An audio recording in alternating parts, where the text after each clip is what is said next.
नमस्कार. परिमिती क्षेत्रफळ या घटकातला 10.2 हा स्वाध्यायाला आपण सुरुवात करीत आहोत. त्यातला पहिला प्रश्न, 64 मीटर गुणिले 36 मीटर मापाच्या आयताकृती छताचे क्षेत्रफळ जर एका चौरसाकृती छताइतके असेल तर त्या चौरसाकृती छताची बाजू मीटरमध्ये आहे. हे दिलेले आहे आयताचे क्षेत्रफळ, लांबी गुणिले रुंदी, म्हणजे ही लांबी आणि ही रुंदी. लक्षात, म्हणजे ह्या आयताचे क्षेत्रफळ इतके क्षेत्रफळ आहे. म्हणजे चौरसाचं क्षेत्रफळ काय येणार आहे? चौरसाचे क्षेत्रफळ बरोबर जे आयताचं क्षेत्रफळ आहे 64 मीटर गुणिले 36 मीटर. बघा, पण आता चौरसाचं क्षेत्रफळ काय आहे? बाजू गुणिले बाजू, म्हणजे दोन्ही संख्या ह्या सारख्या झाल्या पाहिजे. मग त्यासाठी आपल्याला आता प्रयत्न करायचा आहे. मी याला 8 गुणिले 8, याला 6 गुणिले 6 बरोबर. मग ह्या दोघांचा गुणाकार करतो, 8 सक 48 गुणिले 48 म्हणजे 48. म्हणजे आता ते दोन्ही बाजू सारख्या झाल्या की नाही. मग एक बाजू किती असेल तर 48 मीटरमध्ये असेल. म्हणून पर्याय क्रमांक आहे बी. एकदम सोपं आहे, काही डोकं लावायचं नाही.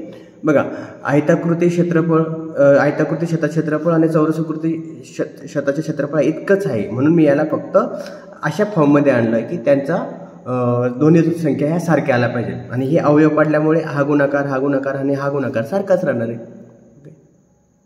बघा, दैनंदिन व्यवहारातले उदाहरणं आहेत. आपण आपल्या घराला किंवा आपल्या खोलीला फरशी बसवायची असेल तर ह्या पद्धतीने तुम्ही तुमच्या खोलीचं माप काढून किती फरशा लागतील हे तुम्ही काढू शकता.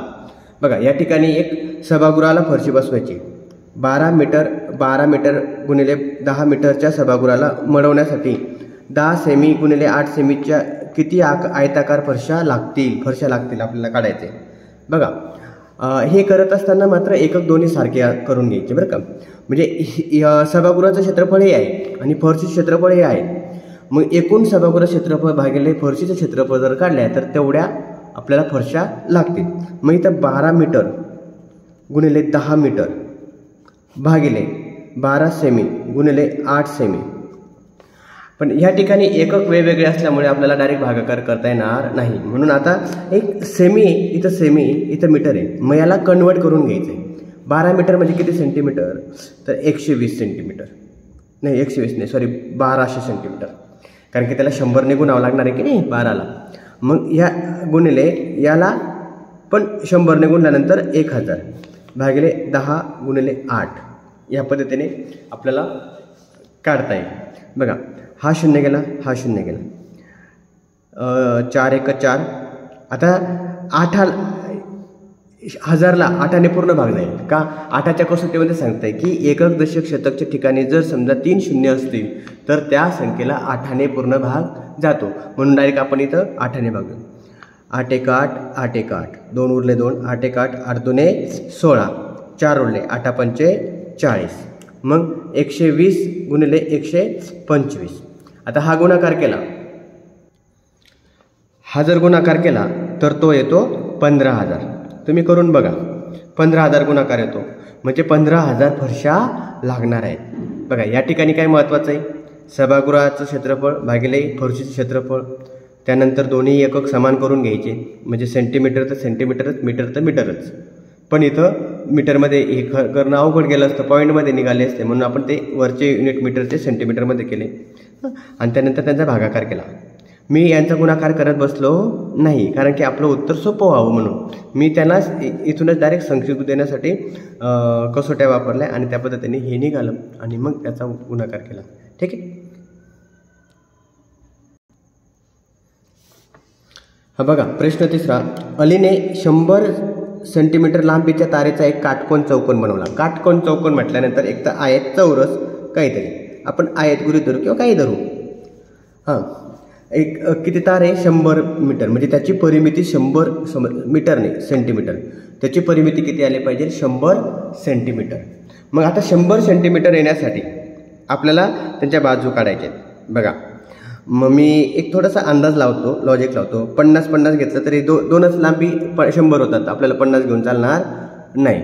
जर मी 30 आणि 30 त्यानंतर हे 20 आणि हे 20 समोर मग ही 100 येते, बरोबर 100 येते. मग आता त्यानंतर काय चौकोनाचे कमाल क्षेत्रफळ विचारले. क्षेत्रफळ म्हणजे काय बाजू लांबी गुणिले रुंदी. मग या लांबी गुणिले रुंदी 30 गुणिले 20 काय येईल 600. पण 600 पर्यायामध्ये दिलेलाच नाही. पण या ठिकाणी आपण यांचा कमाल आला आहे 600 म्हणजे 100 येऊ शकतो का नाही, 400 येऊ शकतो का नाही. आता राहिले फक्त हे दोन पर्याय 10,000. आणि एक विचार केला ना थोडक्यात निरीक्षण केलं तर 10,000 हे येणं दुरापास्त आहे, शक्यच नाही. कारण की एवढा मोठा क्षेत्रफळ येणं म्हणून हे पण जवळपास नाहीच. मग राहायचं काय 625. पण मग त्यासाठी आता आपल्याला काय करावं लागेल. मग इथं 625 कोणाचा वर्ग आहे 25चा, म्हणजे इथं 25 घ्यावं लागेल, इथं 25 घ्यावं लागेल, इथं 25 घ्यावं लागेल, इथं 25 घ्यावं लागेल. म्हणजे चारही बाजू किती 25 घेतलं. परिमिती पण 100 येते आणि त्यांचा गुणाकार पण 625. म्हणजेच पर्याय क्रमांक D बरोबर आहे. तुम्ही अजून 2-4 शक्यता पडताळून पहा. एक अजून तुम्हाला माहितीसाठी सांगतो बघा. 80 घेतलं हां. पण 80 ना 100 आपल्याला 100च हवं आहे, 180 हे नाही 40 घेतलं बघा. 40 आणि 40 80 आणि हे 10 आणि 10 हां. मग तेव्हा 100 होतात. मग 40 गुणिले 10 400 होतात. म्हणजे तुम्ही कोणत्याही शक्यता पडताळून पहा. त्याची परिमिती मात्र 100 आली पाहिजे आणि त्याचं क्षेत्रफळ की कमाल आता कमाल म्हटल्यानंतर जास्तीत जास्त बरं का, आणि किमान म्हणजे कमीत. हे शब्द महत्त्वाचे आहेत. कमाल क्षेत्रफळ किती असू शकतो तर कमाल क्षेत्रफळ आहे 625.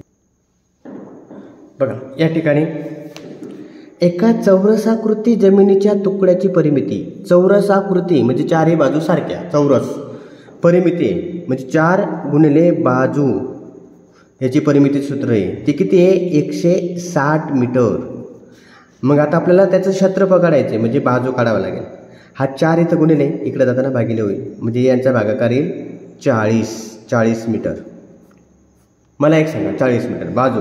मग आता चौरसाचे क्षेत्रफळ काय आहे बाजूचा वर्ग म्हणजे बाजू 40 मीटर आहे. मग 40चा वर्ग 40चा वर्ग किती येणार आहे 40 गुणिले 40 4 चौक 16 1600 चौ मीटर.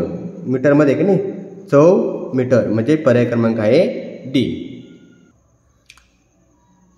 बघा 5वा प्रश्न 9 मीटर लांबी. आता 9 मीटर लांबी म्हणजे आपण खालची 9 मीटर लांबी आणि 2 मीटर रुंदी म्हणजे ही 2 मीटर रुंदी. ही लांबी 9 मीटर ही पण 9 मीटर 2 मीटर रुंदी आणि 50 सेंटीमीटर उंची असलेल्या 50 सेमी ही उंची. आता 50 सेमी उंची आता हे दोन्ही मीटरमध्ये मग 50 सेमी म्हणजे अर्धा मीटर आहे की नाही. मग अर्धा मीटर आपण 1/2 मीटर लिहिणार आहोत. ही आहे उंची असलेल्या उघड्या डब्याचे पत्र्याचं एकूण पृष्ठफळ किती असेल. पृष्ठफळ काढायचं आहे आपल्याला नॉट घनफळ इथं विषय नाही. मग पृष्ठफळ मग हा एक पृष्ठफळ उघडा डबा आहे झाकणाशिवाय झाकणाचा घ्यायचा नाही म्हणजे हा झाकण आहे त्याचं पृष्ठफळ येणारच नाही. मग किती पृष्ठफळ आले बघा. हा एक त्यानंतर 2 3 4 5 साईडचे चारी कोपऱ्यातले चारी याचे 4 आणि खालचा तळातला 5 यांचं क्षेत्रफळ काढायचं. बघा लांबी 9 रुंदी 2. मग ह्या तळाचं क्षेत्रफळ काय येईल 9 दुने 18 चौ मीटर. त्यानंतर आता आपल्याला काढायचं आहे लांबी 9 म्हणजे उंची सारखीच आहे की नाही. ही उंची पण 1/2 येईल सगळ्या उंच्या सारखे येतील. मग आता आपण लांबी 9 असलेली आणि ही उंची म्हणजे ती रुंदी येणार आहे बरोबर. मग यांचा 9 गुणिले 1/2 म्हणजे लांबी गुणिले रुंदी. आणि अशी किती आहेत 2 पृष्ठफळ येतील. हा एक समोरचा आणि त्याच्या विरुद्ध बाजूचा त्याचा समोरचा म्हणजेच यांचा गुणाकार येईल. यांचं क्षेत्रफळ गुणिले 2 करतो. का करतो कारण की 2 पृष्ठफळ आहेत की नाही म्हणजे त्याची दुप्पट करावं लागेल. म्हणून दोन्ही पृष्ठफळाचं आपण काढलं. त्यानंतर हा 0 गेला आपला हा बे आणि उत्तर आलं 9 म्हणजेच 2 पृष्ठफळाचं क्षेत्रफळ आलं 9. हा 1 आणि हा 2. आता राहिला 2 पृष्ठफळ खालच्या तळाचं 18 या 2 पृष्ठाचं एकत्रित आपण केलं 9. त्यानंतर हा 1 राहिला ज्याची रुंदी 2 सेंटीमीटर आहे. मग ते पण आपण काढूया. 2 गुणिले 1/2 याची पण दुप्पट, कारण की 2 पृष्ठफळ येणार आहेत की नाही, म्हणून त्याला गुणिले 2 केले. बे एक बे म्हणजे याचे 2 मग अधिक 2 या सगळ्यांची बेरीज केली तर ती येते 19 मीटर स्क्वेअर. 19 म्हणजे पर्याय क्रमांक आहे हे. खूप सोपं आहे, काहीच अवघड नाही, फक्त तुम्ही त्या पद्धतीने करा. हां, मी इथं गुणिले 2 का केला आहे, कारण की 2 पृष्ठफळ होते म्हणून गुणिले 2 केलं आहे. इथं पण गुणिले 2 का केलं आहे, इथे पण त्याच क्षेत्रफळाचे 2 पृष्ठफळ होते येतील म्हणून गुणिले 2 केलं आहे. बाकी इथं काहीच केलं नाही. आणि 5 पृष्ठफळ इथं निघाले. हा एक तळातला, इथले 2 आणि हे 2, एकूण 5 पृष्ठफळ, त्यांची बेरीज केली 29 मीटर स्क्वेअर. हां, आता पण प्रश्न 6वा. मागे प्रश्न येऊनच गेला आहे. हॉलची मापं दिलेली आहेत. 24 मीटर गुणिले 20 मीटर असे आहेत आणि फरशीचे पण मापं दिलेले आहेत. 0.4 मीटर गुणिले 0.3 मीटर त्याचं क्षेत्रफळ दिलेलं आहे. मी तुम्हाला सांगितलं हॉलचं क्षेत्रफळ भागिले फरशी क्षेत्रफळ गेलं तर एकूण जमिनीवर बसूनसाठी त्यांची संख्या किती असेल, म्हणजे फरशा किती लागतील. मागच्यासारखंच आहे, काहीच बदल नाही.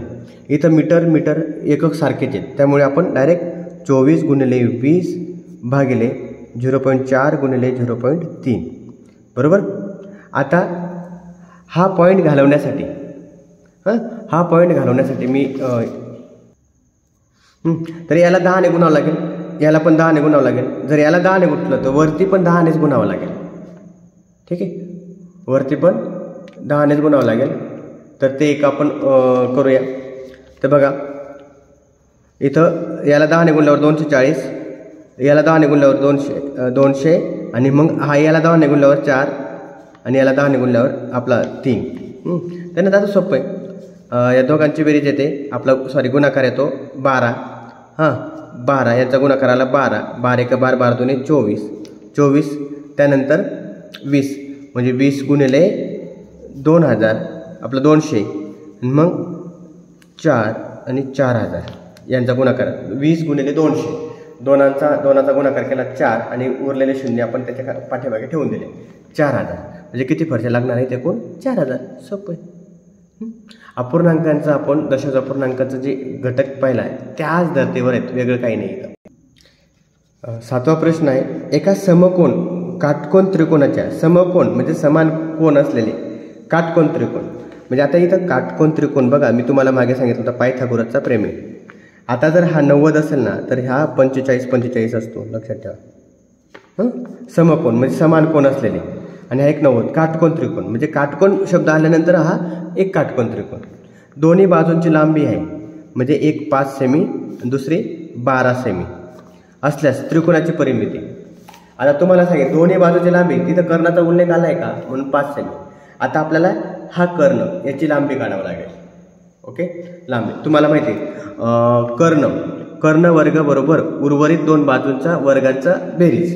म्हणजे मी इथं डायरेक्ट लिहिणार आहे पायथागोरसचा प्रमेय याप्रमाणे x वर्ग बरोबर 5चा वर्ग अधिक 12चा वर्ग.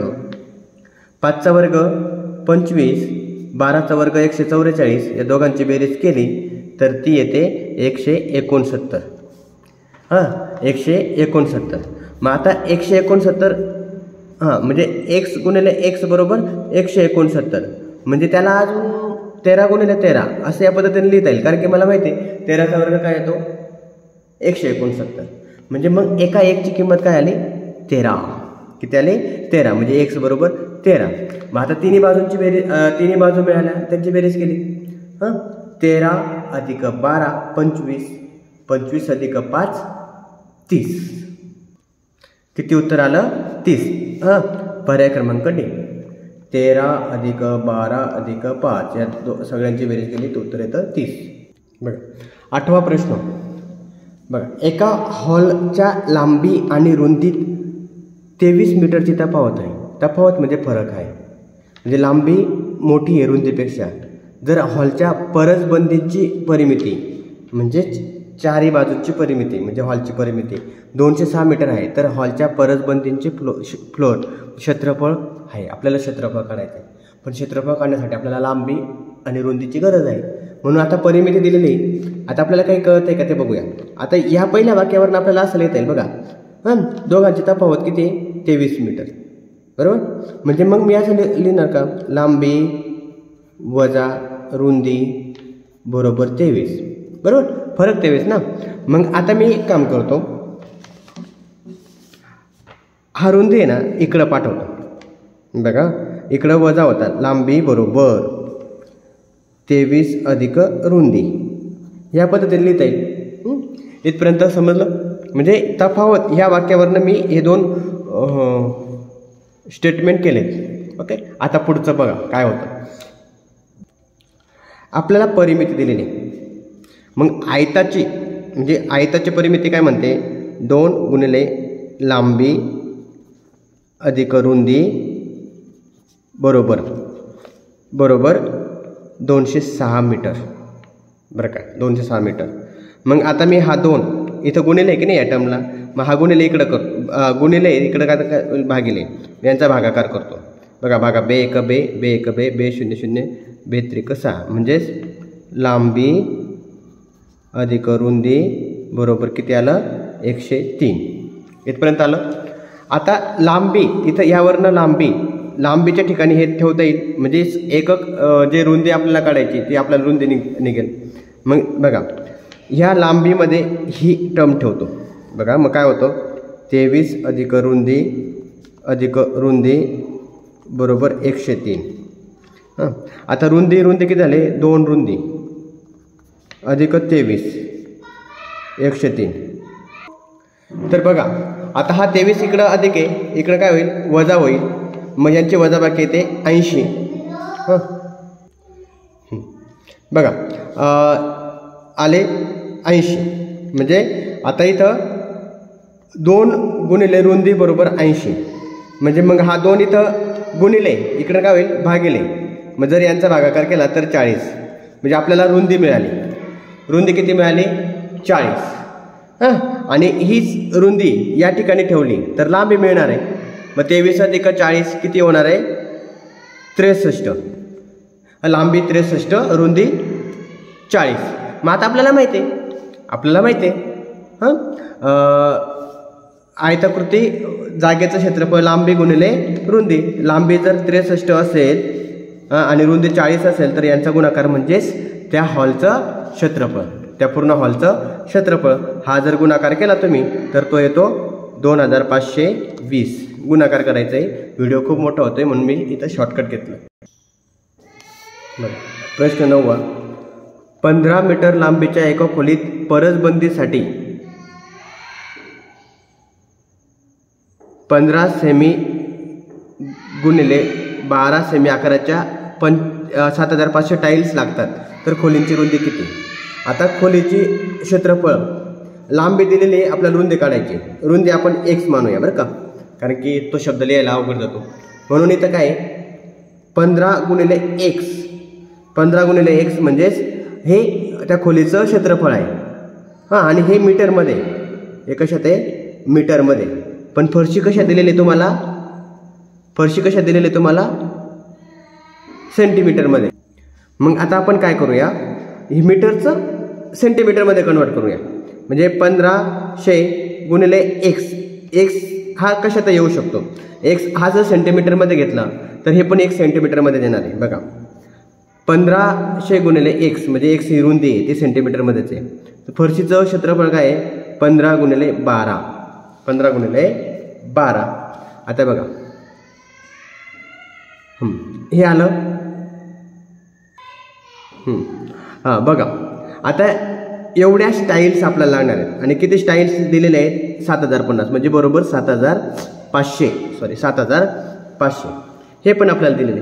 मग मी या ठिकाणी 15 1 15, 15 1 15 आणि 0 100 बरोबर. आता 100 गुणिले x, 100 गुणिले x भागिले 12 बरोबर 7500. आता हा 12 आहे तो इथं भागिले, इकडं काय होईल गुणिले. त्यानंतर हा 100 जो आहे इथं गुणिले, इकडं काय होईल भागिले. म्हणजे हा 0 गेला, हा 0 गेला, हा 0 गेला, हा 0 गेला. म्हणजे x बरोबर किती राहिलं, फक्त या ठिकाणी म्हणतो x बरोबर 75 गुणिले 12. यांचा गुणाकार करूया आपण.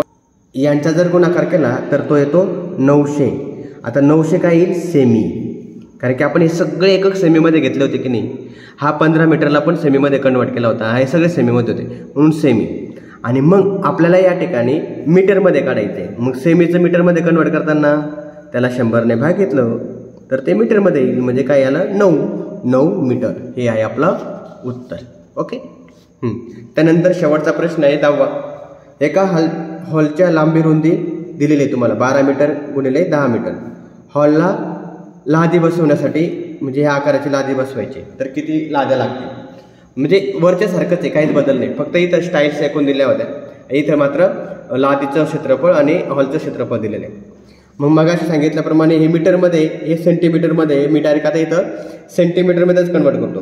12 मीटरला 1200 सेंटीमीटर गुणिले 10 मीटरला 1000 सेंटीमीटर आणि इथं 10 गुणिले 8, कारण की मी सेमी एकक लिहिण्याच्या भानगडीत पडत नाही. ठीक आहे, मागच्यासारखंच आहे, हा 0 गेला, हा 0 गेला. त्यानंतर ह्याच स्वाध्यायातला आपला दुसरा प्रश्न जो होता ना, सेम आहे, काहीच बदल नाही. फक्त इथं काय, इथं लादी शब्द आला आहे, तिथं फरशी शब्द होता. म्हणून त्या पद्धतीने केला. 8 1 8, 8 1 8, 8 1 8, 8 2 16, 4 8 5 40, म्हणजेच 120 गुणिले 125 यांचा जर गुणाकार केला तर 15,000 ही गुणाकार येतो. दुसऱ्या प्रश्नामध्ये पण तेच उत्तर आलं होतं, म्हणून ते आता मी काही जास्त वेळ घेत नाही. तर उत्तर आहे बी. तर अशाच पद्धतीने हा घटक पण इथं स्वाध्याय पण झालेला आहे. तुम्हाला सगळे प्रश्न समजले असतीलच अशी आशा करतो. जरी नाही समजले तरी तुम्हाला कधी मनात शंका असली तर निसंकोचपणे विचारा, ग्रुपला टाका, शेअर करा किंवा संपर्क केला तरी चालेल. तुमच्या मनातल्या शंका दूर करण्याची जबाबदारी ही आम्ही घेतो आणि निश्चितच तुमच्या शंका दूर होतील. त्याबद्दल आशा व्यक्त करतो आणि धन्यवाद.